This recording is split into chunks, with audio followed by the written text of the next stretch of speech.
Talambuhay bilang 22. Ngayong araw na ito ay maaga akong nagising. Bumaba ako ng bahay at nag-alay ako sa mga hindi mga nakikita. Nagsindi ako ng marami-raming joss sticks o hue. At nang dumating na nga ang driver, umalis na kami papunta ng Malabon. Parehong ruta lang hanggang sa makarating kami sa papasok ng Libis Reparo. Masikip ang daan.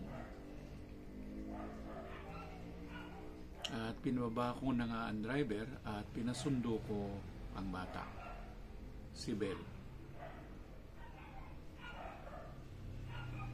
Karga-karga o pinalakad pala ng aming driver, si Bel. Pagpasok niya sa kotse, ganito ang tanong niya. Owet, yun ang tanong. Komo, wala nga akong dala dahil pinagbawalan na nga ng nanay niya na ako ay magdala ng chocolate para sa kanya.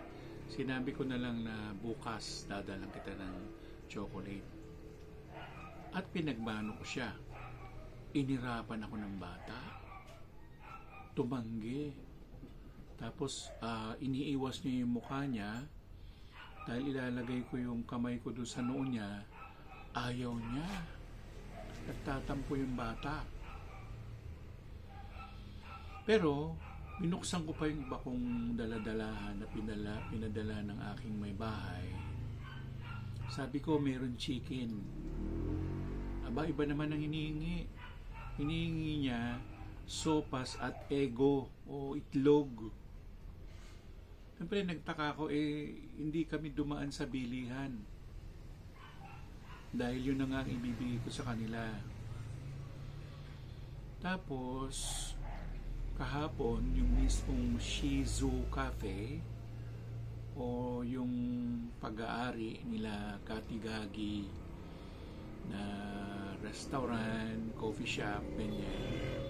Pinadalan ako ng fried mushroom. Imported yun, galing ng Japan. Binuksan ko, tininan ko kung kakainin niya.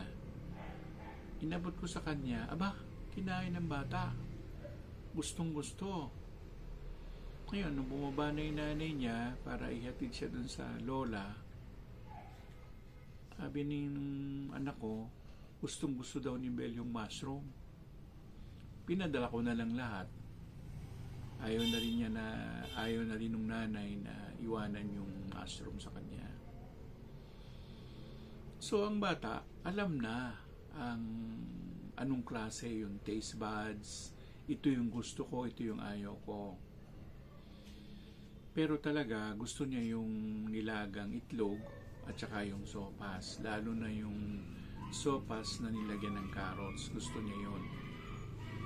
Pero minsan yung carrots ay matigas kaya inaayawan niya.